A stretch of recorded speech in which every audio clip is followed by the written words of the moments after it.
श्री कृष्ण ने साफ कहा है कि सिर्फ कर्म तुम्हारा कल होगा और कर्म में अगर सच्चाई हो तो कर्म कहाँ निष्फल होगा।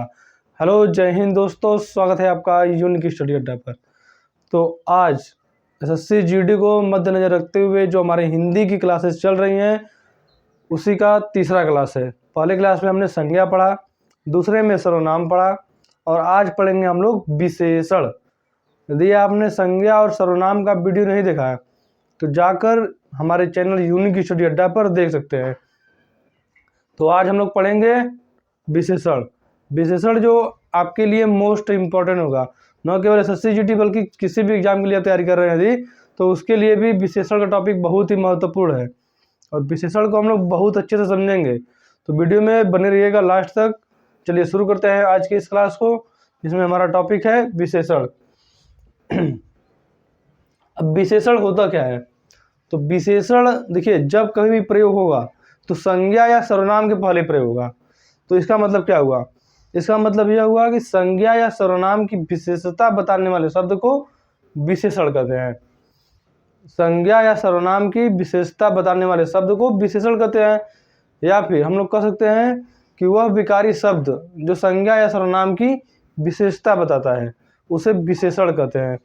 तो ऐसे कहिए चाहे वैसे कहिए, बात तो विशेषण की परिभाषा की है ना, विशेषण होता क्या है। तो संज्ञा या सर्वनाम की विशेषता बताने वाला जो शब्द है उसे कहेंगे विशेषण। तो चलिए लिख लेते हैं इसके डेफिनेशन को। तो संज्ञा या सर्वनाम की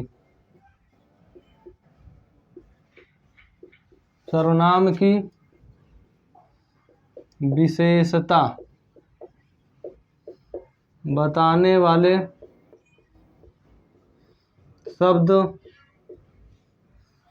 को विशेषण कहते हैं। ये हो जाएगा इसकी परिभाषा कि विशेषण आखिर होता क्या है। तो संज्ञा या सर्वनाम की विशेषता बताने वाले शब्द को विशेषण कहते हैं। तो ये तो हो गया विशेषण। अब विशेषण में कुछ और 2-3 पॉइंट है जिसे आपको जानना बहुत ही इंपॉर्टेंट होगा, ठीक है। तो देखिए, विशेषण को हम लोग विशेषक भी कह सकते हैं।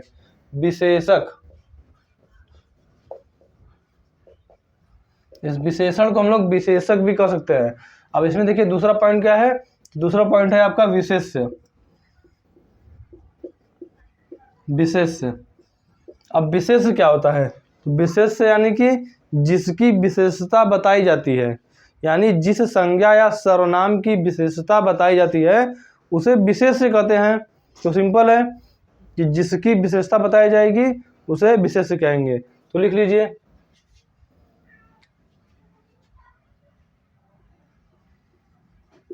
जिस संज्ञा या सर्वनाम की विशेषता बताई जाती है, संज्ञा या सर्वनाम की विशेषता बताई जाती है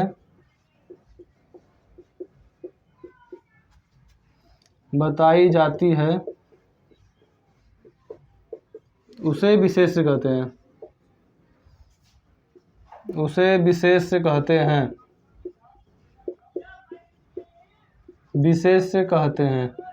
तो हो जाएगा विशेष्य।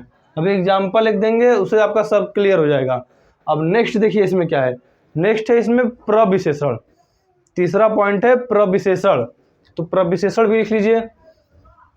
प्रविशेषण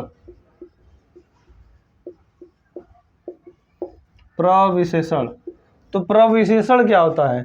तो यदि हम लोग प्रविशेषण की बात करें तो देखिए, जो विशेषण है संज्ञा या सर्वनाम की विशेषता बता रहा है, लेकिन जो यह प्रविशेषण है यह विशेषण की ही विशेषता बता रहा है। तो इसे हम लोग प्रविशेषण कहते हैं, यानी कि विशेषण की विशेषता बताने वाले शब्द को प्रविशेषण कहते हैं। तो उम्मीद है आपको समझ में आ रहा होगा, ठीक है। तो विशेषण या विशेषक कह सकते हैं। विशेषण की विशेषता बताने वाले शब्द को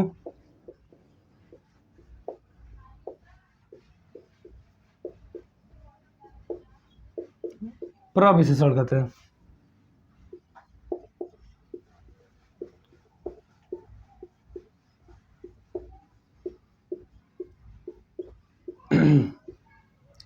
तो उम्मीद है तीनों आपको समझ में आ गया होगा।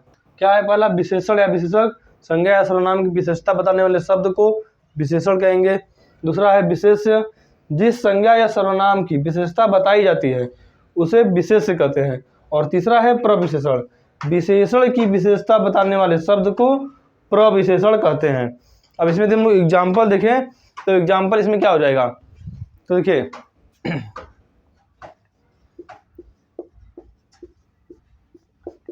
एग्जाम्पल देखें तो देखिए बोल दिया जाए कि वह सुंदर लड़की है। एग्जाम्पल लिखिए, वह सुंदर लड़की है, वह अत्यधिक सुंदर लड़की है।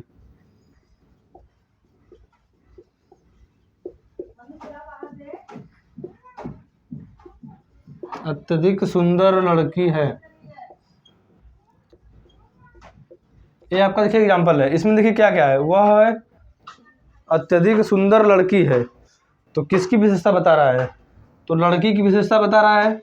तो लड़की क्या हो जाएगा, संज्ञा या सर्वनाम, लड़की आपका यहाँ पर संज्ञा हो जाएगा। लड़की संज्ञा होता है तो संज्ञा हो गया, लड़की हो गया आपका संज्ञा, संज्ञा हो गया तो क्या हो गया, ये विशेष हो गया। देखिए यहाँ पर है ना, जिस संज्ञा या सर्वनाम, संज्ञा या सर्वनाम की विशेषता बताई जाए, तो लड़की की विशेषता बताई जा रही है, लड़की संज्ञा है तो लड़की विशेष हो जाएगा, तो लड़की आपका विशेष हो जाएगा, लड़की आपका विशेष हो गया। दूसरा देखिए इसमें सुंदर, अब लड़की कैसी है, तो लड़की सुंदर है।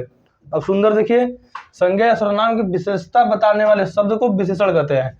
तो सुंदर लड़की की विशेषता बता रहा है तो इसलिए विशेषण हो जाएगा, तो सुंदर आपका यहाँ पर विशेषण हो जाएगा, विशेषण हो गया सुंदर।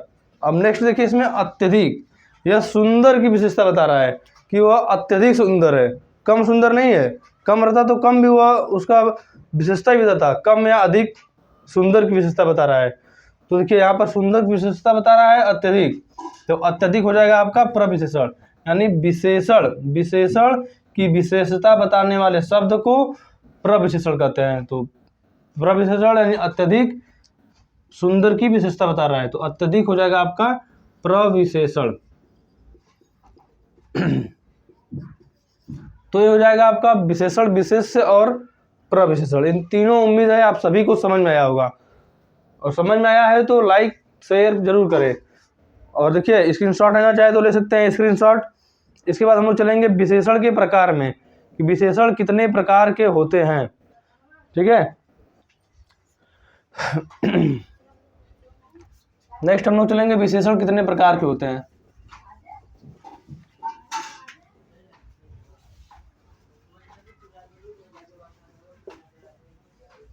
अगला हमारा टॉपिक है विशेषण के प्रकार। तो विशेषण कुल 4 प्रकार के होते हैं। विशेषण कुल 4 प्रकार के होते हैं। कौन कौन से प्रकार हैं, तो पहला हो जाएगा इसमें गुणवाचक विशेषण, दूसरा हो जाएगा संख्यावाचक, तीसरा परिमाणवाचक, और चौथा इसमें हो जाएगा आपका, चौथा इसमें कौन सा प्रकार हो जाएगा, चौथा हो जाएगा संकेतवाचक या सार्वनामिक विशेषण। तो देखिए विशेषण के प्रकार,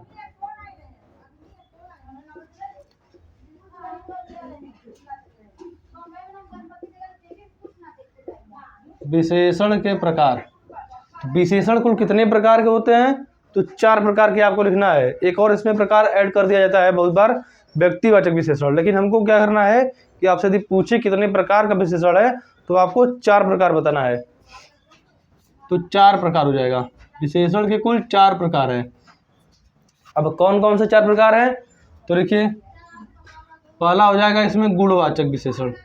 अभी हम लोग इसको विस्तार से भी पढ़ेंगे, तो चिंता मत कीजिए, आपको सारी बातें बताई जाएंगी। गुणवाचक विशेषण,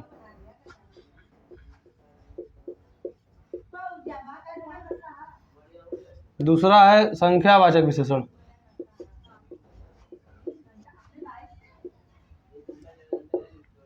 तीसरा हो जाएगा परिमाणवाचक विशेषण,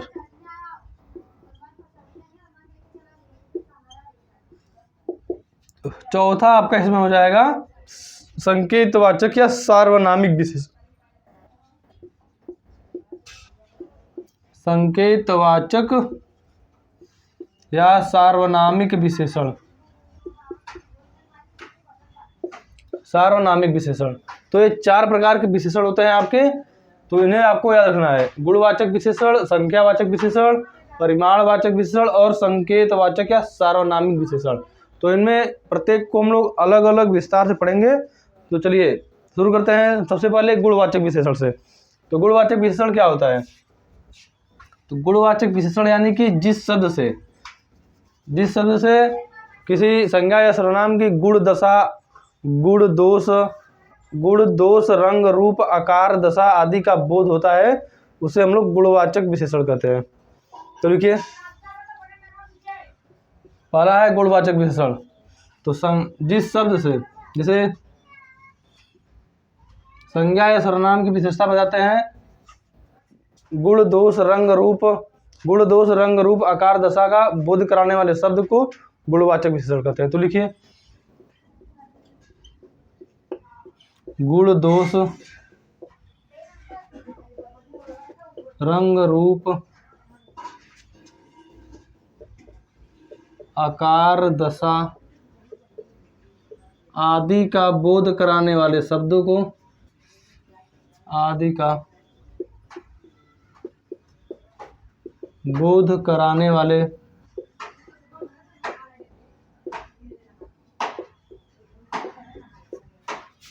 को हम लोग कहेंगे गुणवाचक विशेषण।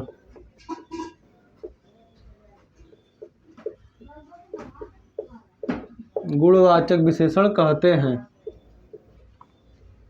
तो आपको इसे याद रखना है, ये आपका परिभाषा हो जाएगा। क्या हो जाएगा कि गुण दोष रंग रूप आकार दशा आदि का बोध कराने वाले शब्द को गुणवाचक विशेषण में काउंट किया जाता है, गिनती किया जाता है इन शब्दों का। तो एग्जाम्पल यदि देखिए हम लोग इसका, तो एग्जाम्पल देखिए, जैसे मैं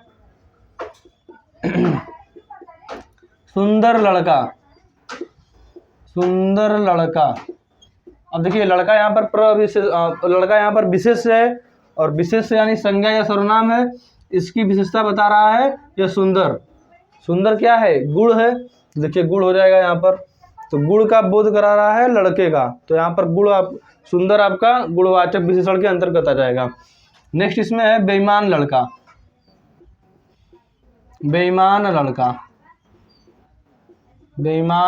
अब देखिए यहाँ पर लड़का, यहाँ पर भी संज्ञा है यानी विशेष है, और बेईमान इसकी विशेषता बता रहा है। बेईमान किस प्रकार का विशेषण है?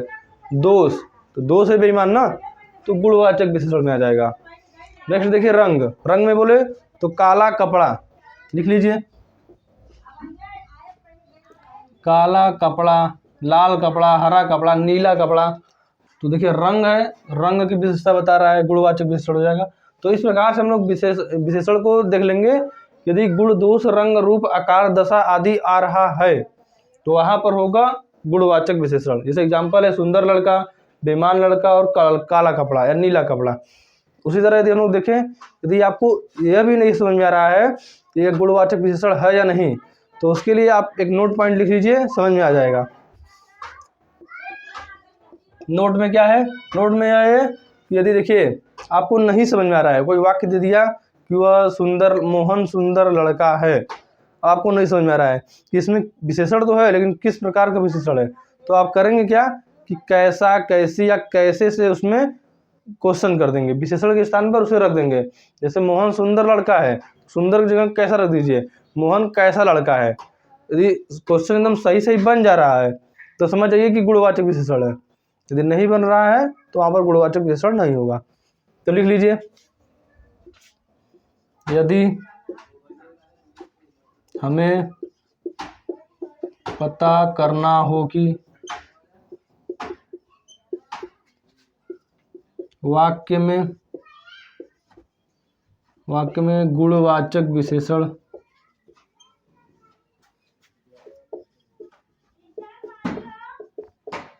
विशेषण है या नहीं, तो विशेषण के स्थान पर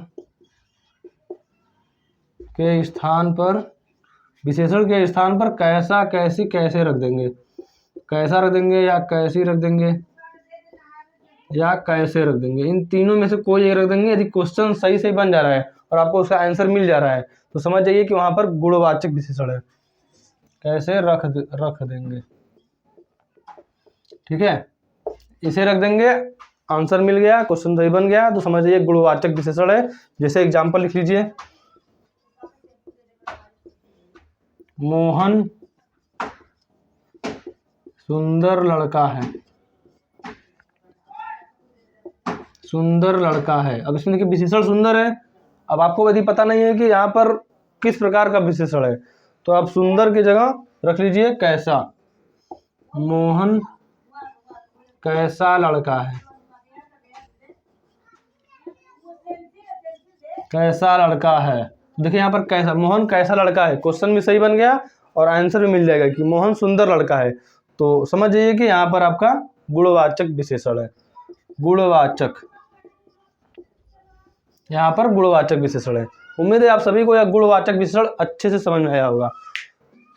नेक्स्ट इसमें हम लोग पढ़ेंगे आपका संख्यावाचक विशेषण, कि संख्यावाचक विशेषण क्या होता है, संख्यावाचक विशेषण कैसे हम लोग पढ़ेंगे उसमें। ठीक है, संख्यावाचक विशेषण की यदि बात करें, यदि आप लोग देखिए स्क्रीनशॉट लेना चाहे तो ले सकते हैं। संख्यावाचक विशेषण जिस वाक्य में संख्या द्वारा किसी संज्ञा या सर्वनाम की विशेषता बताई जाए उसे हम लोग संख्यावाचक विशेषण कहते हैं।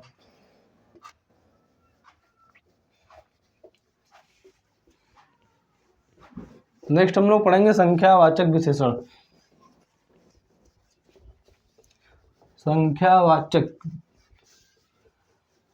जिस वाक्य में संख्या या सर्वनाम द्वारा, दूसरा लिखिए,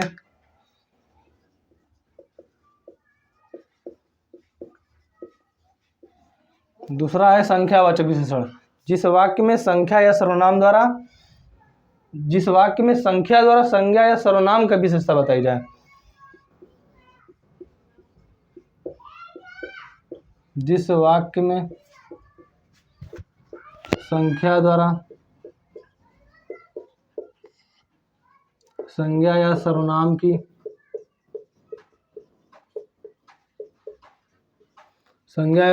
की विशेषता बताई जाए।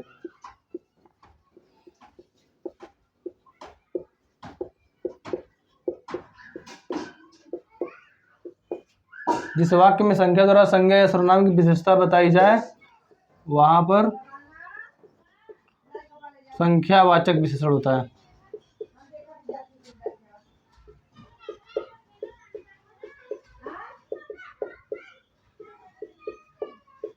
विशेषण होता है, तो इसे आप लोग याद रख लीजिए कि संख्यावाचक विशेषण जिस वाक्य में संख्या या सर्वनाम द्वारा विशेषण संज्ञा या सर्वनाम की विशेषता बताई जाए संख्यावाचक विशेषण कहते हैं। अब संख्यावाचक विशेषण भी दो प्रकार का होता है। कौन कौन सा प्रकार होता है? एक होता है निश्चित संख्यावाचक विशेषण, दूसरा होता है अनिश्चित संख्यावाचक विशेषण। तो लिखिए, पहला आपका हो जाएगा इसमें निश्चित संख्यावाचक विशेषण। निश्चित संख्यावाचक विशेषण, यह क्या हो जाएगा? तो निश्चित संख्यावाचक यानी यदि संख्या निश्चित है तो निश्चित संख्यावाचक विशेषण होगा, और यदि संख्या निश्चित नहीं है तो अनिश्चित संख्यावाचक विशेषण हो जाएगा। तो देखिए, निश्चित संख्यावाचक की बात करें तो यह भी चार प्रकार का होता है। कौन कौन सा प्रकार होता है? तो देखिए, इसमें आपका पहला हो जाएगा गणनावाचक विशेषण। गणनावाचक निश्चित संख्यावाचक विशेषण, ठीक है, पहला हो जाएगा इसमें। बी हो जाएगा इसमें आवृत्तिवाचक। आवृत्तिवाचक यानी गुणा वाला होता है, गुणा, ठीक है। सी इसमें क्या हो जाएगा? गणनावाचक, आवृत्तिवाचक, और हो जाएगा समुदाय या समुच्चय बोधक, समुदाय या समूहवाचक, समूहवाचक विशेषण। और डी और इसमें लास्ट हो जाएगा, लास्ट इसमें हो जाएगा आपका क्रमवाचक विशेषण। क्रमवाचक विशेषण, तो ये चार प्रकार के होते हैं निश्चित संख्यावाचक में। तो गणनावाचक यानी कि जैसे 1, 2, 3 ये सभी जो इस प्रकार के संख्या यदि आ रहे हैं तो समझ जाइए कि गणनावाचक विशेषण है। तो 1, 2, 3 ऐसे ही 100, 200, 300 ऐसे आ रहे हैं तो समझ जाइए कि वहाँ पर गणनावाचक विशेषण है। नेक्स्ट है आवृत्तिवाचक। आवृत्ति देखिए यानी कि गुणा वाला है।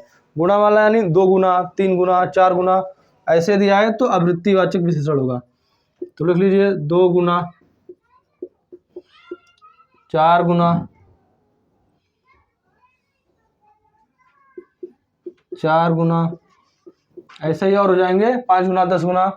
और नेक्स्ट है समुदायवाचक, समुदाय या समूहवाचक। इसका मतलब क्या हुआ कि समूह में होगा, जैसे दोनों, 2 लोग हो गए, तीनों, 3 लोग हो गए, 5 लोग, तो 5 हो गए, तो ऐसे हो जाएंगे इस प्रकार के समुदाय या समूहवाचक में। तो जैसे लिख लीजिए दोनों, तीनों, 5 लिख लीजिए, ऐसे ही और भी हो जाएंगे। नेक्स्ट है क्रमवाचक, क्रमवाचक यानी जैसे पहला, दूसरा, पीछे से 7वां, आगे से पहला, ये सब होता है ना, तो ये हो जाएंगे आपके क्रमवाचक विशेषण में। तो लिख लीजिए पहला, पहला, दूसरा, 5वां, 7वां, 10वां, इस प्रकार के सभी जो शब्द होंगे वो क्रमवाचक विशेषण में आएंगे। अब इसमें नेक्स्ट क्या होगा, ये हो गया निश्चित संख्यावाचक, और इसमें दूसरा होता है अनिश्चित संख्यावाचक, अनिश्चित संख्यावाचक। अनिश्चित संख्यावाचक विशेषण यानी कि जिस शब्द, जैसे कोई शब्द निश्चित नहीं है तो वह अनिश्चित संख्यावाचक विशेषण हो जाएगा। जैसे लगभग 2000, तो 2000 है लेकिन लगभग है, लगभग 5000, तो इस प्रकार के शब्द अनिश्चित होते हैं। यदि केवल कह दे कि 2000, तो 2000 आपका क्या हो जाएगा, 2000 आपका निश्चित संख्या है। ठीक है, तो निश्चित और अनिश्चित में अंतर तो आपको समझ में आ ही रहा होगा। तो आ रहा है समझ में, और ये समझ में आ गया तो इसका एक स्क्रीनशॉट ले लीजिए। नेक्स्ट हम लोग इसमें चलेंगे तीसरा, परिमाणवाचक विशेषण। परिमाणवाचक विशेषण क्या होता है कि ऐसे शब्द जो संज्ञा या सर्वनाम की मात्रा, मापतौल या वजन का बोध कराते हैं उसे हम लोग परिमाणवाचक विशेषण कहते हैं। ठीक है, नेक्स्ट हम लोग पढ़ेंगे परिमाणवाचक विशेषण। परिमाणवाचक विशेषण,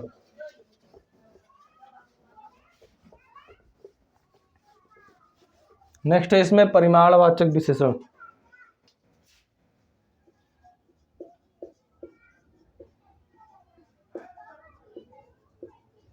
परिमाणवाचक तीसरा इसमें है परिमाणवाचक, यानी ऐसे शब्द जो संज्ञा या सर्वनाम की मात्रा, मापतौल, वजन आदि का बोध कराते हैं उसे परिमाणवाचक विशेषण कहते हैं। लिख लीजिए ऐसे शब्द जो संज्ञा या सर्वनाम की, ऐसे शब्द जो संज्ञा या सर्वनाम की मात्रा, मापतौल, वजन आदि का बोध कराते हैं, आदि का बोध कराए उसे हम लोग कहेंगे परिमाणवाचक विशेषण।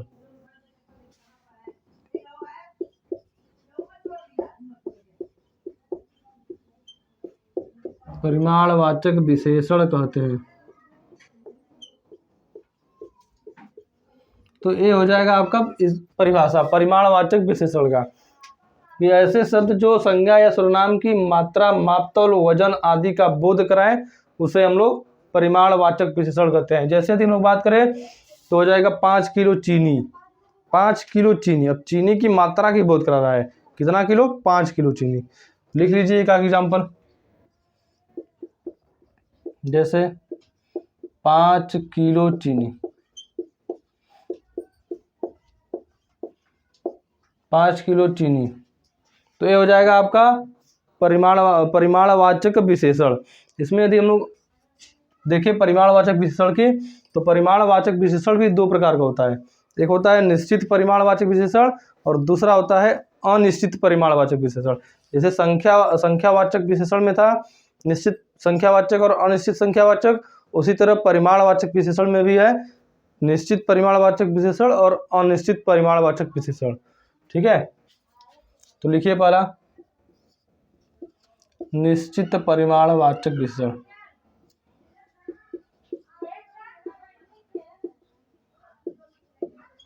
निश्चित परिमाणवाचक विशेषण, इसमें यदि हम लोग बात करें निश्चित में, तो जैसे 5 किलो चीनी है, 2 किलो आलू है, ये सब जैसे परिमाण की निश्चितता का यदि बोध कराए तो वहाँ पर होगा आपका निश्चित परिमाणवाचक विशेषण। और यदि परिमाण यदि निश्चित नहीं है तो वहाँ पर अनिश्चित परिमाणवाचक विशेषण हो जाएगा। उम्मीद है समझ में आ रहा होगा। ठीक है, निश्चित परिमाणवाचक विशेषण जैसे में एग्जाम्पल में हो जाएगा 2 किलो आलू, 2 किलो आलू। ठीक है, 1 दर्जन केला भी लिख सकते हैं। परिमाण निश्चित है तो समझ जाइए कि आपका निश्चित परिमाणवाचक है, और परिमाण यदि निश्चित नहीं है तो वह अनिश्चित परिमाणवाचक में हो जाएगा। तो दूसरा हमारा इसमें है अनिश्चित परिमाणवाचक।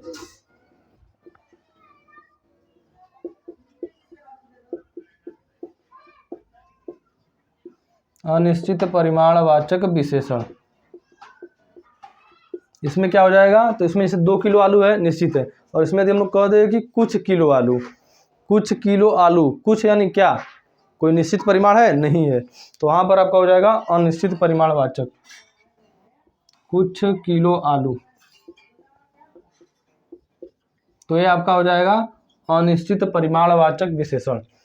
ठीक है, अब नेक्स्ट हम लोग पढ़ेंगे इसमें नेक्स्ट और लास्ट इसमें हमारा है कि संकेतवाचक या सार्वनामिक विशेषण क्या होता है। संकेतवाचक या सार्वनामिक, स्क्रीनशॉट लेना चाहे तो ले सकते हैं आप सभी लोग। संकेतवाचक या सार्वनामिक, तो सर्वनाम शब्द क्या कहेंगे संकेतवाचक या सार्वनामिक को, कि जो सर्वनाम शब्द विशेषण की भांति प्रयुक्त हो उसे हम लोग संकेतवाचक या सार्वनामिक विशेषण कहेंगे। तो नेक्स्ट इसमें चौथा है हमारा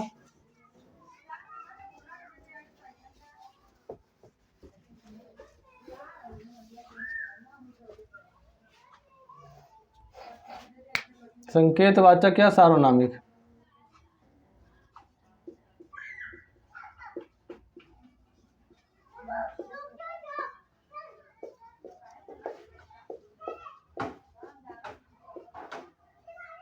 चौथा इसमें है संकेतवाचक या सार्वनामिक विशेषण। तो क्या होगा यह कि जो सर्वनाम शब्द विशेषण की भांति प्रयुक्त हो।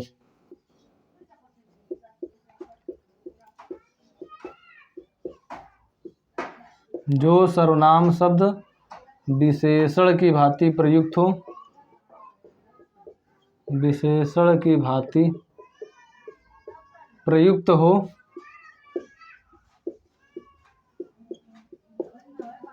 उसे संकेतवाचक या सार्वनामिक विशेषण कहेंगे। संकेतवाचक या सार्वनामिक विशेषण कहेंगे।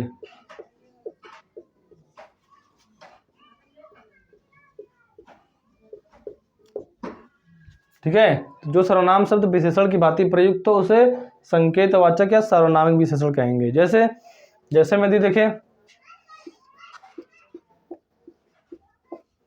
जैसे यह पुस्तक मेरी है, यह पुस्तक मेरी है, पुस्तक मेरी है, मेरी है। तो देखिए पुस्तक यहाँ पर संज्ञा हो गया, पुस्तक संज्ञा है यानी विशेष है। इसकी विशेषता कौन बता रहा है, यह क्या है, यह सर्वनाम है। ठीक है, यह सर्वनाम है और पुस्तक आपका संज्ञा है।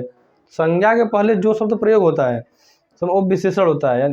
ठीक है, तो संज्ञा की विशेषता बता रहा है यह पुस्तक, यह पुस्तक इस पुस्तक की ओर संकेत भी कर रहा है कि यही पुस्तक, इसलिए इसे संकेतवाचक भी कहते हैं। तो देखिए पुस्तक संज्ञा है, संज्ञा के पहले प्रयुक्त हो गया विशेषण। अब विशेषण नहीं है, विशेषण है नहीं, यह है सर्वनाम, लेकिन विशेषता बता रहा है। तो यह सार्वनामिक सर्वनाम है, विशेषता बता रहा है, तो सार्वनामिक विशेषण हो जाएगा। समझे कि देखिए संज्ञा के पहले यह सर्वनाम है, लेकिन यह सर्वनाम इस संज्ञा की विशेषता बता रहा है, तो सार्वनामिक विशेषण। और देखिए यह पुस्तक, पुस्तक की ओर संकेत भी कर रहा है, तो यह संकेतवाचक विशेषण भी हो जाएगा। तो यहाँ पर पुस्तक जो है संज्ञा है और यह जो है सार्वनामिक विशेषण हो जाएगा। सार्वनामिक विशेषण, सार्वनामिक विशेषण या संकेतवाचक भी कह सकते हैं, संकेतवाचक विशेषण। तो उम्मीद है समझ में आ रहा होगा। ठीक है, यह पुस्तक मेरी है, संकेतवाचक या सर्वनामी विशेषण यह हो जाएगा, और संज्ञा यहाँ पर पुस्तक है, तो यह पुस्तक मेरी है, यहाँ पर हो जाएगा सार्वनामिक या संकेतवाचक विशेषण। तो ये हो गए हमारे चारों प्रकार विशेषण के। चारों प्रकार हमने अच्छे से विस्तार से एकदम बढ़िया से पढ़ा। आपको यह क्लास अच्छा लगा होगा, अच्छा लगा है तो शेयर ओवर भी करते रहें। इसमें एक और पॉइंट है, विशेषण की कुछ अवस्थाएं होती हैं। कितनी अवस्थाएं होती हैं? तो 3 अवस्थाएं होती हैं। कौन कौन सी अवस्थाएं होती हैं? तो मूलावस्था यानी मूल अवस्था होती है, दूसरा उत्तरावस्था होती है, तीसरा इसमें होता है उत्तमावस्था। तो 3 प्रकार की अवस्था होती हैं। वो तीनों अवस्था कब, कहाँ, कैसे प्रयोग होगा, उनको भी हम लोग जान लेते हैं। ठीक है, तो नेक्स्ट इसमें हम लोग पढ़ेंगे विशेषण की अवस्था।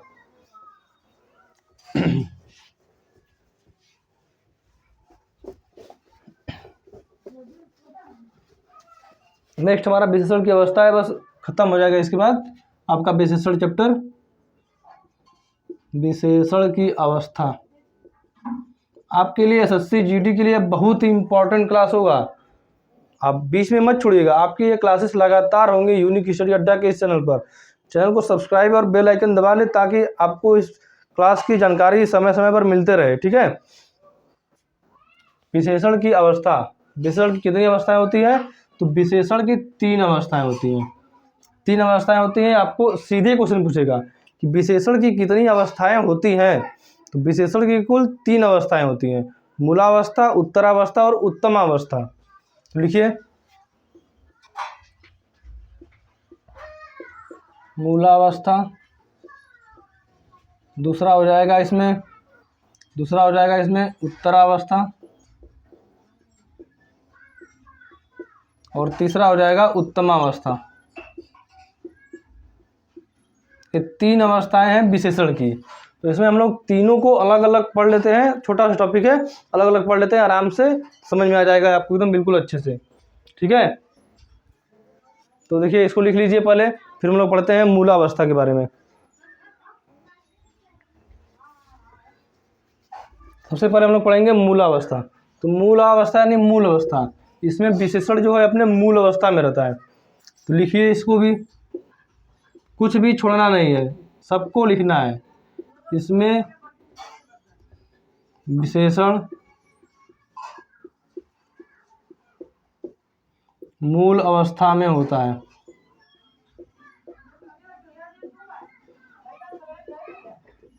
मूल अवस्था में होता है, यह हो गया पहला पॉइंट। इसमें यदि दूसरा पॉइंट देखें तो इसमें किसी प्रकार का तुलना नहीं होता है। इसमें किसी से तुलना नहीं होता है, तुलना नहीं होता है। तो ये हो जाएंगे आपके मूल अवस्था यानी मूलावस्था। एग्जाम्पल यदि देखें तो एग्जाम्पल आपका क्या हो जाएगा कि मोहन होशियार है, मोहन होशियार बालक है।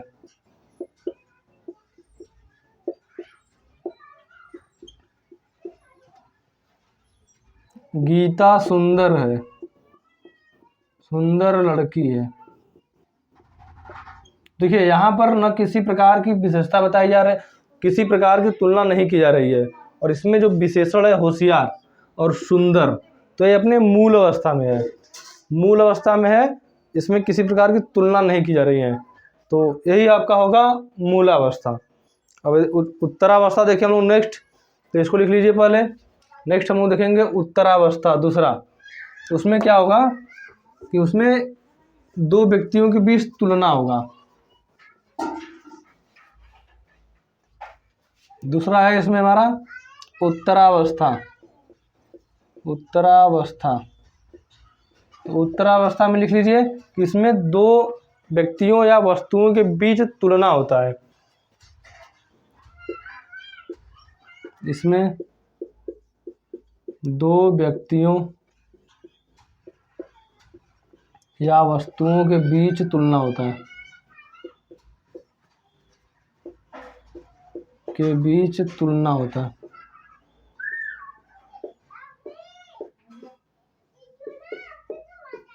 बीच तुलना होता है, इसमें 2 व्यक्तियों या वस्तुओं के बीच तुलना होता है। कैसे तुलना होता है? जैसे देखिए इसमें आपका दे देगा रोहन सोहन से अधिक बुद्धिमान है।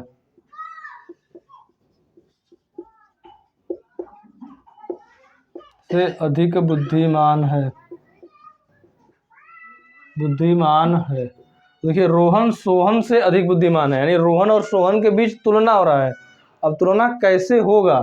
तो तुलना इस प्रकार होगा कि कभी आपको इसमें जो मूल अवस्था होता है विशेषण की जो होता है उसमें आप या तो तर प्रत्यय लगा देगा या फिर जो विशेषण है उसके पहले से का प्रयोग कर देगा। तो लिख लीजिए किस प्रकार से आपका बनाएगा उत्तरावस्था। तो पहला इसमें बनाएगा किस प्रकार से कि विशेषण के पहले से पद का प्रयोग हो जाएगा। से पद का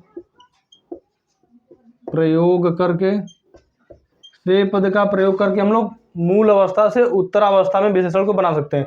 जैसे बुद्धिमान, तो से अधिक बुद्धिमान, यहाँ पर देखिए से अधिक बुद्धिमान, तो यहाँ पर से का प्रयोग कर दिए तो यह उत्तरावस्था में हो गया।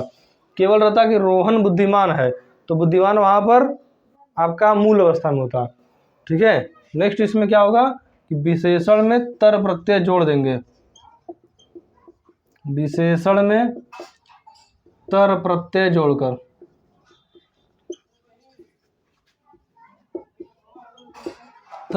जोड़कर हम लोग उत्तरावस्था में बना सकते हैं मूल अवस्था से।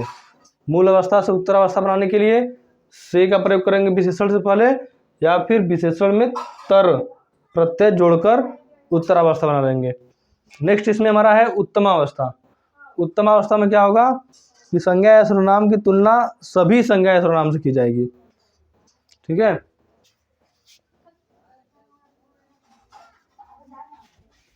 तीसरा इसमें है उत्तमावस्था।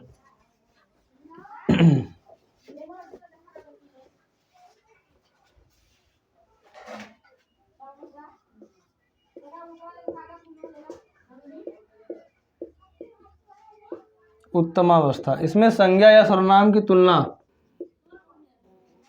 एक संज्ञा या सर्वनाम की तुलना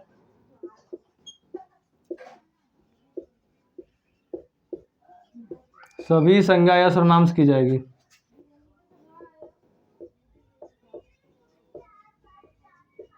सर्वनाम से की जाएगी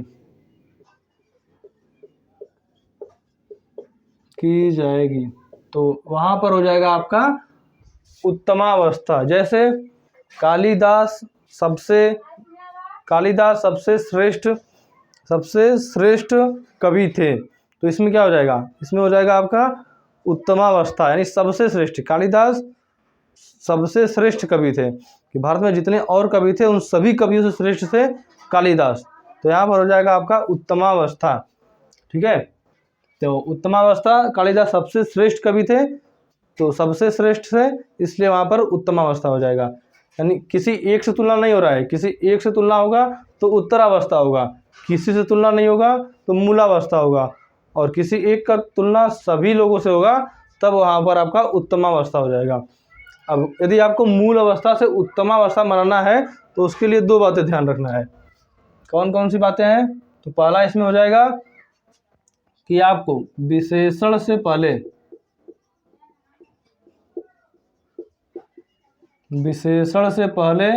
सबसे शब्द का प्रयोग कर देंगे। सबसे पद का प्रयोग करके हम लोग मूल अवस्था से उत्तमावस्था बना सकते हैं। उत्तरावस्था में से पद का प्रयोग कर रहे थे और उत्तमावस्था बनाने के लिए सबसे पद का प्रयोग करेंगे। जैसे कालिदास सबसे श्रेष्ठ कवि थे, तो सबसे पद का प्रयोग हुआ ना, तो वहाँ पर उत्तमावस्था होगा। दूसरा क्या होगा कि इसमें विशेषण में तम प्रत्यय जोड़कर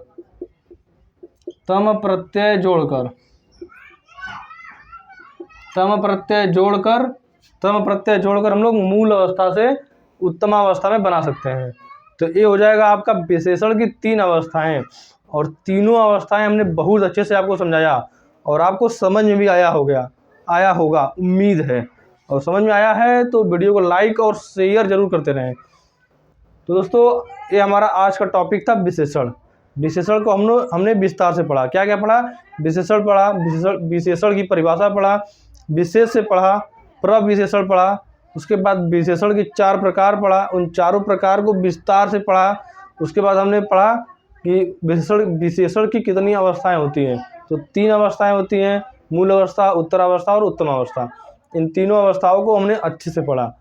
तो यदि आपको यह क्लास अच्छा लगा हो, बढ़िया लगा हो, बहुत अच्छा लगा हो तो शेयर अपने दोस्तों के साथ ज़रूर करें, ताकि वे लोग भी आपकी तरह अपने माँ बाप का सपना पूरा कर सकें। चलिए मिलते हैं नेक्स्ट क्लास में। आज के लिए इतना ही। जय हिंद।